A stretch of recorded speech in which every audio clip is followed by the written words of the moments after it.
I call upon Dr. S. Asha to introduce the keynote speaker, Dr. Aparna Banerjee. Ma'am, please. Dr. Aparna Banerjee did her bachelor's and master's in biotechnology, respectively from the University of Burdwan and Vidyasagar University, West Bengal, India. She has obtained her PhD in botany from the University of Burdwan, India, under the supervision of Professor Rajiv Bandopajay. She did her postdoctoral research in Universidad Católica del Mol, Chile, where she is also working presently as assistant professor. In her 6 years of research experience, she has worked on extremophilic microbiology with a focus on bacterial polysaccharides from hot springs. Her research interest also encompasses bioinformatics, genomics, and biodiversity.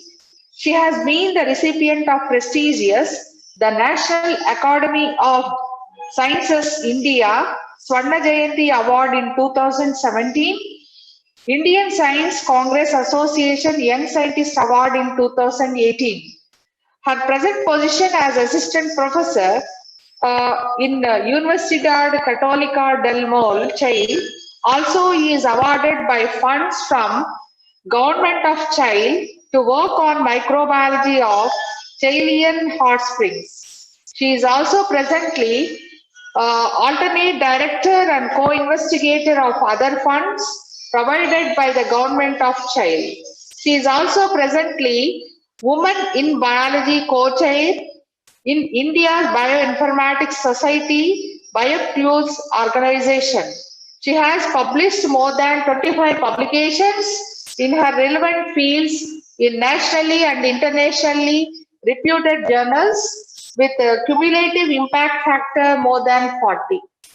I thank the organizing committee for giving an opportunity to read her Dr. Aparna's profile. Thank you. I welcome Dr. Aparna. You can proceed.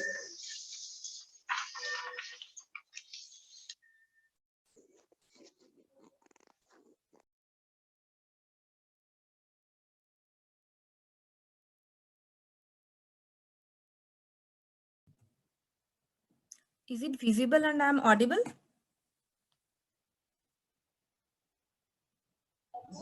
Yes, ma'am. Okay, thank you.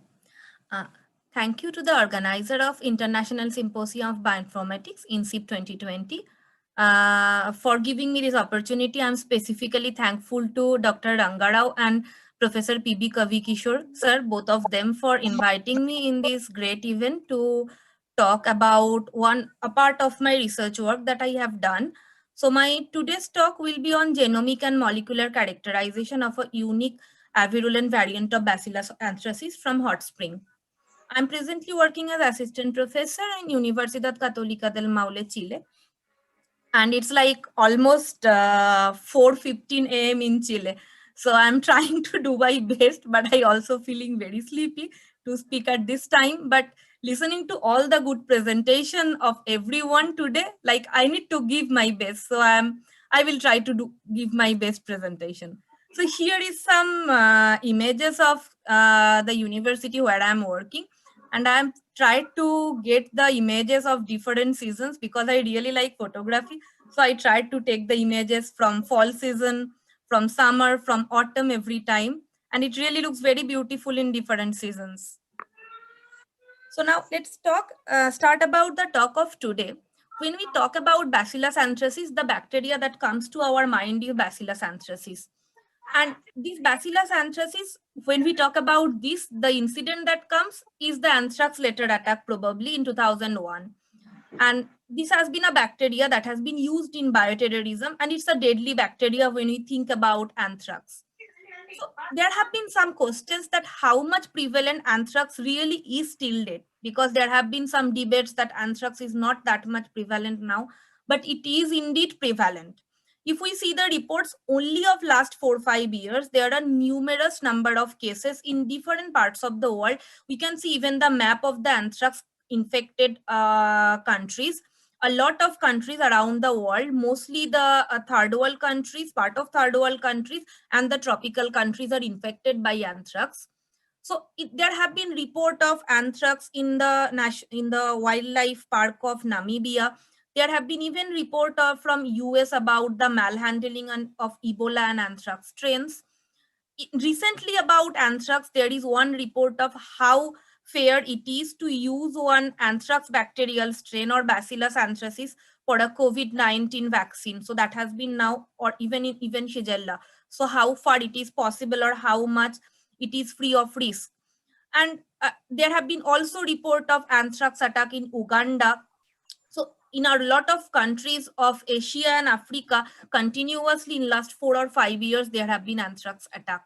If we talk about India, the last report that we got is like 10 days back in Assam, and in the national park, they have confirmed that anthrax outbreak happened. And for the reason, it's backdated, but now actually it has increased. So 2 elephants died because of anthrax attack.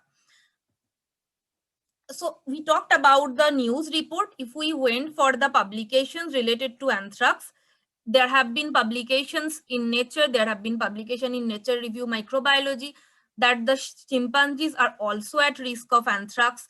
Anthrax is threatening the wildlife continuously. So when we talk about wildlife, do anthrax really infect humans too? Yes, they infect human too. There can be 4 types of anthrax: cutaneous, inhalation, gastrointestinal, and injection anthrax. And anthrax attack is very unlikely. It's not that common, but it's deadly if it happens. So it has already served as a weapon of bioterrorism, as I was talking earlier. Catching anthrax is not like getting a flu or a cold that we get into touch of the other person and we got it. So it's like not that contagious.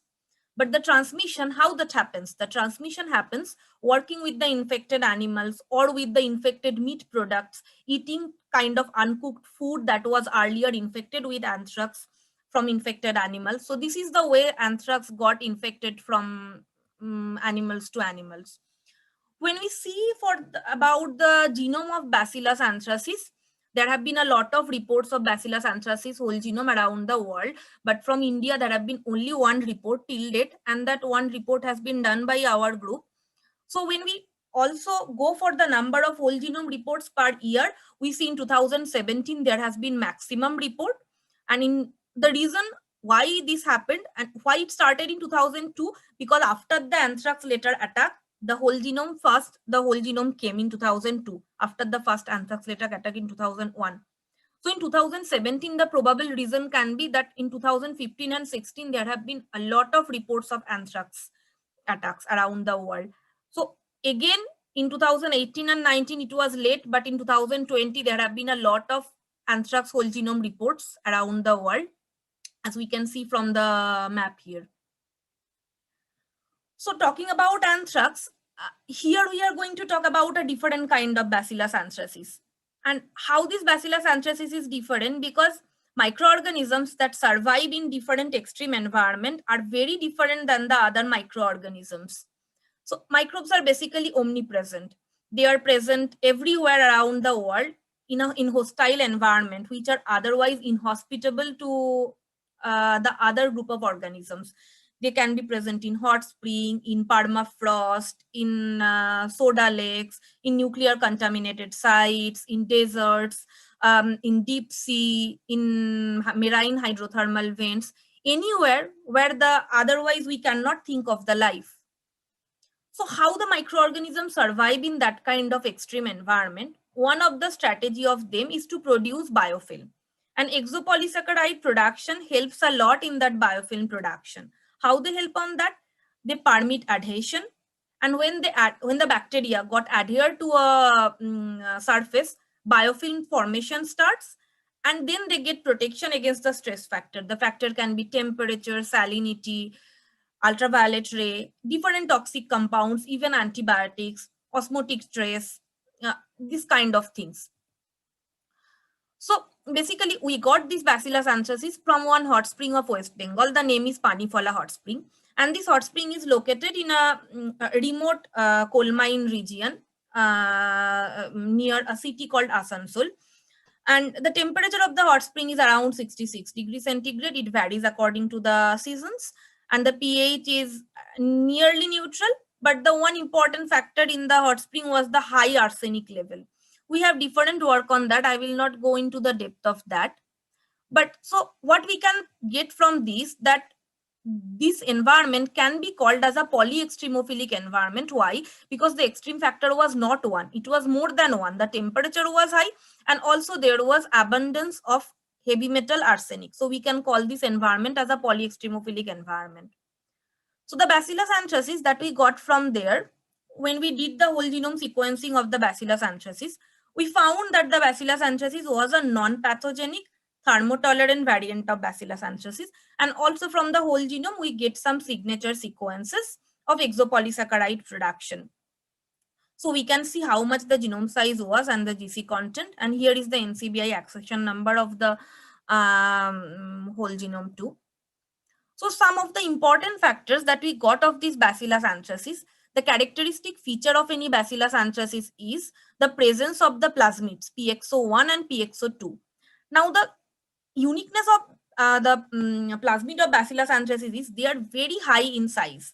The PXO1 is around 1.5 MB, and that's a really big size for a plasmid. There have been reports that PXO2 get lost for continuous temperature stress. If we augment the temperature for a long time, PXO2 can get lost, but there have been till now no report of PXO1 getting lost for temperature stress. So this strain was a non-plasmidated strain completely. It was showing similarity with Bacillus anthracis strain Ames and also with Bacillus cereus. As we know that Bacillus, this genus is very complicated, and a lot of time we get very high similarity between anthracis, Bacillus cereus and Bacillus thuringiensis. There have been reports that they are mostly similar. They are one single strain. There were a lot of heat stress related protein that we got over there. EPS CD-operon was present. And another important feature, this was also a non-capsulated strain.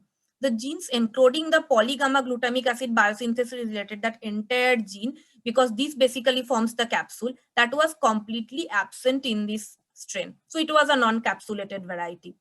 There was absence of immune inhibitor A metalloprotease. So there was no previously insect infecting lifestyle in that.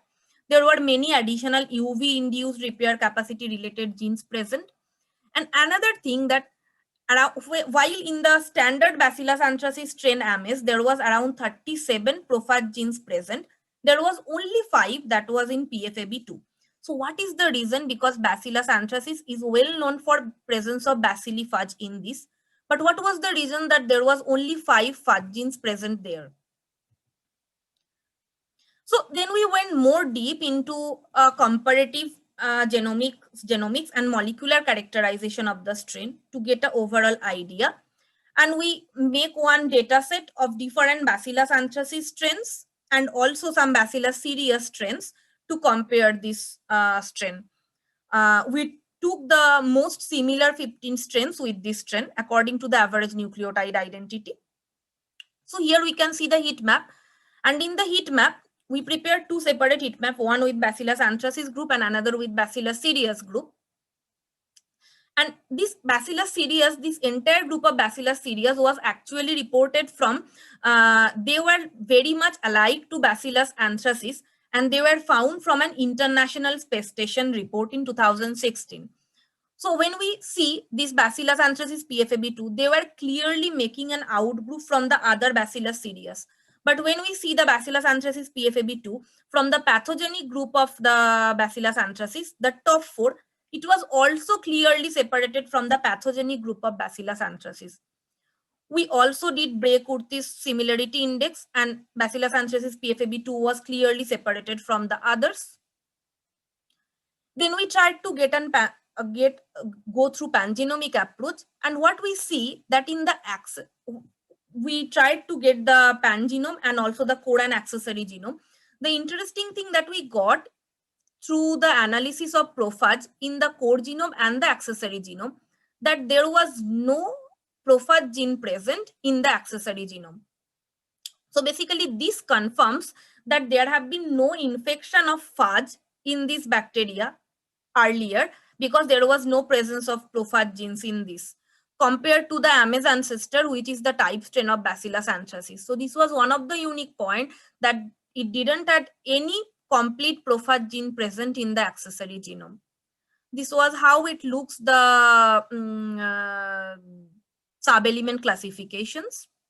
So then we went for the molecular characterization, and it was definitely a strain from hot spring. So it was showing very good growth in high temperature, while the common Bacillus anthracis, their optimum growth temperature is 37 degrees centigrade, and more than 40 degrees centigrade, they just don't grow, they stop the growth, as we can see the strain stern here. But the PFAB2 continued the growth till 55 degrees centigrade. It was also showing the formation of pellicle, more pellicle formation compared to the traditional type strain stern. So here how the pellicle cells look. The PFAB2 cell, Bacillus anthracis, is much smaller in size than the stern, than the pathogenic variety of Bacillus anthracis. While when they form pellicle, it's a characteristic feature of any pellicle formation or biofilm formation that the bacteria, they get elongated in shape because they divide too much and they get elongated in shape during biofilm formation. So another characteristic feature here was that PFAB2 was significantly smaller in size compared to the type strain of Bacillus anthracis.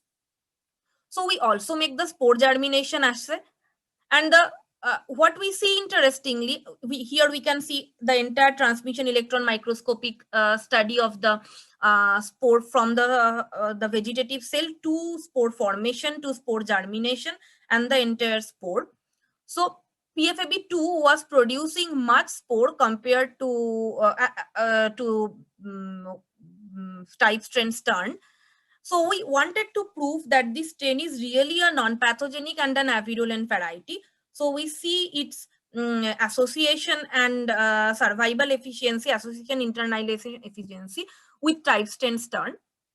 And what we have seen, when we infected the Bacillus anthracis with macrophage cells, because Bacillus anthracis grows inside they attack macrophage cells in the body of bovine animals or inside human. So we see that the association and internalization of Bacillus anthracis inside the macrophage cell was significantly less in both the cases, both for association and for internalization, compared to the pathogenic variety of Bacillus anthracis type strain stern. We have also seen we have also tried to see in the percentage survival through MTT assay, and the percentage survival of PFAB2 was much more than the control strain stern. So we also tried to see how the mice model shows the effect, and in mice model, while stern shows its characteristic death curve, it started showing the death from second day of infection. But PFAB2, in all that continuous 10 days of infection, none of the study mice have died. So basically, through the macrophage infection and MTT assay and in mice model, we have proved that this is really a virulent variety or a non-pathogenic variety of Bacillus anthracis. Now, if we talk in a brief, this strain PFAB2 was producing much more spore compared to the stern. So we also tried to see the markers present in this. So the three characteristic pathogen marker, toxin marker of Bacillus anthracis, protective and antigen LF and EF, edema factor and lethal factor. These three toxin marker was absent in PFAB2, but was present in stern. But another marker of membrane marker, FLOTP, that was present in PFAB2, also present in stern. So this is a Bacillus anthracis, but this is not producing toxin. And the genetic composition was obviously, it didn't have any plasmid, while the stern was a plasmid. The stern is a laboratory strain that was made from Ames ancestor and is a type strain. But this Bacillus anthracis we got from hot spring. There have been very few reports of Bacillus anthracis actually from extreme environment. One of the report is from Algerian salt lake, and there have been some report from the from air filter of USA. So there have been very less report of Bacillus anthracis from otherwise a non-contaminated area. So interestingly, the pore size of PFAB2, the spore size, was very similar to the attenuated Bacillus anthracis strain, which is the name of the strain is Pasteur, and this strain is basically used as a vaccine strain also. So the size of the Pasteur and the PFAB2 is very similar. Also, the length of the spore was very similar to Pasteur. One reason can be when the size is less, they spore much faster. So the lower size probably helped the bacterium to become more potent in becoming pathogenic, but the lack of plasmid in the bacteria again restricted the same. So basically, when we see that this is a non-pathogenic variant of Bacillus anthracis and it is producing big amount of biofilm, so obviously it is producing exopolysaccharide. There have been previously no report of structural characterization of EPS from Bacillus anthracis. So this was the first report of complete structural characterization of Bacillus anthracis. It was showing very high amount of EPS production, around 8 gram per liter of EPS production. It was a low molecular weight EPS, and we see there have been presence of alpha glycosidic bond in through FTIR. The temperature, the crystalline transition temperature was also very high, around 276 degrees centigrade. While for basophilic bacteria, the transition temperature is around 260 degrees. For thermophiles, it's always more than that. So from GC and NMR, we have confirmed. From GC, we have seen only glucose is the monomer present in the polysaccharide. And then glucose with alpha glycosidic bond, the option is dextran. And we confirm because beta glucan or levan that have beta glycosidic bond, but because glucose was the only monomer and there was presence of alpha glycosidic bond earlier detected, so we thought this can be a dextran. So from NMR, we have also confirmed from 3 to 6 ppm different anomeric proton resonances, which confirm that Bacillus anthracis PFAB2 is producing dextran kind of polysaccharide. From Bacillus group, Lactobacillus, earlier there have been report of producing dextran, and dextran is very useful all over the world for its application in food industry, in biomedicine as blood substituent, in food industry as a texture enhancing agent. So we tried to confirm that application here too. It was showing more antioxidant property compared to the standard ascorbic acid. It was showing significantly 3.5-fold of that. It was also showing emulsification activity against the vegetative oils. And when we see the rheological property, it was showing very good structural reversibility, a gel-like character, and the phase transition temperature was good. So when we added sodium chloride to the solution of the polysaccharide, it was showing like a thermoresistant gel kind of character. So basically the polysaccharide could be used in food industry as a texture enhancing agent. We also tried to produce nanoparticles using the same polysaccharide because dextran is already reported to be used in green synthesis of nanoparticles by other group of bacteria, by Lactobacilli. And we have seen that the Bacillus anthracis PFAB2 mediated polysaccharide, this dextran type of polysaccharide, was producing nanoparticle, silver nanoparticle that was nearly hexagonal in shape. And we can also see the zeta potential was negative and the average size was within 100 nanometers, so confirming the size of the nanoparticle. And it was interestingly showing very good antimicrobial property against Staphylococcus aureus, against Salmonella typhi, against the fungi Candida albicans, and also Aspergillus niger. So it was showing a broad range of antimicrobial activity against a group of bacteria and fungi. Already we have talked that exopolysaccharides are widely used for their different properties. For here, in case of the dextran produced by this non-pathogenic variety of Bacillus anthracis, it was showing a characteristic like structural material, also emulsification capacity. So it can be used in pharmaceuticals, medicines, or in biomedicines that we have already talked earlier. There can be diverse area of applications.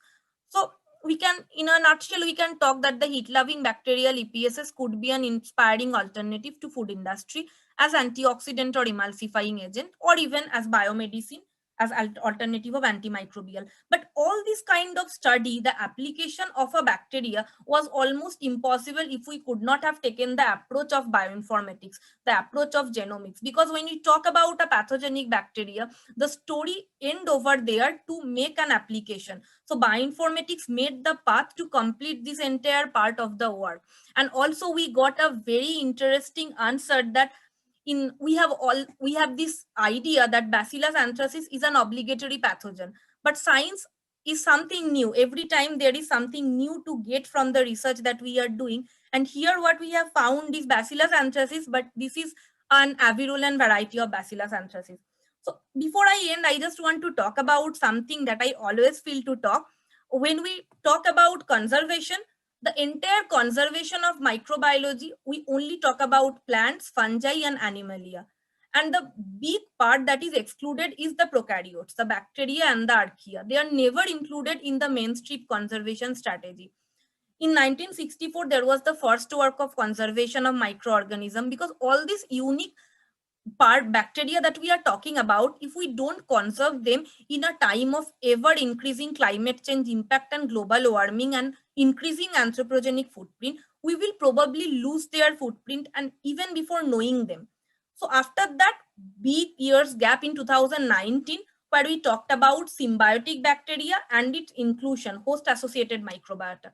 But what about all the other microbes that are present in our environment that are not host associated, but they do play an important role in the conservation of our ecosystem in biogeochemical cycle? So there should be a call of microbiome conservation before we lose them. So basically, we should have an integrative conservative management where we will have plant conservation, animal conservation, microbiome conservation all together. And bioinformatics will play a big role there, because bioinformatics is going to save the data set before we are going to lose it. So we need to bridge this gap between computational biology and the field work to get an overall idea of conservation biology. So here I end my talk, and as Prash was saying today morning, it's very important with whom we collaborate and to make our network of collaboration bigger. This entire work was almost impossible without mentioning this name, my PhD supervisor, Professor Rajiv Bandyopadhyay, because the entire work has been done under his supervision and his idea. Dr. Rajiv K. Varshney, without the help of him, this part of the genomics would have been impossible. Professor Rakesh Bhatnagar and Dr. Vikesh K. Somani. We all know that Rakesh Bhatnagar is a very well-known person in the worldwide field of anthrax, and he has been kind enough to allow us to work in the part of the anthrax biology and the molecular characterization of our strain compared to the pathogenic variety of anthrax, because we need to work in BSL-3 when we need to work with Bacillus anthracis. And also to Vasbi Chaudhary and Alex Echeverria Vega for their part of field for the bioinformatics analysis. And I'm really thankful to Bardwan University, to Universidad Católica del Maule, where I'm working, to the department CM, to the project Fondesit, presently what I am doing, and Senbio for the part of laboratory facility. And a big thanks to BioClues organization, because I'm learning a lot of bioinformatics. I was still a step during my PhD, but I am learning every day more with BioClues and the importance of bioinformatics in research every day. So I'm really thankful to all of these people to shaping up my research. Thank you all, and I'm open for some questions.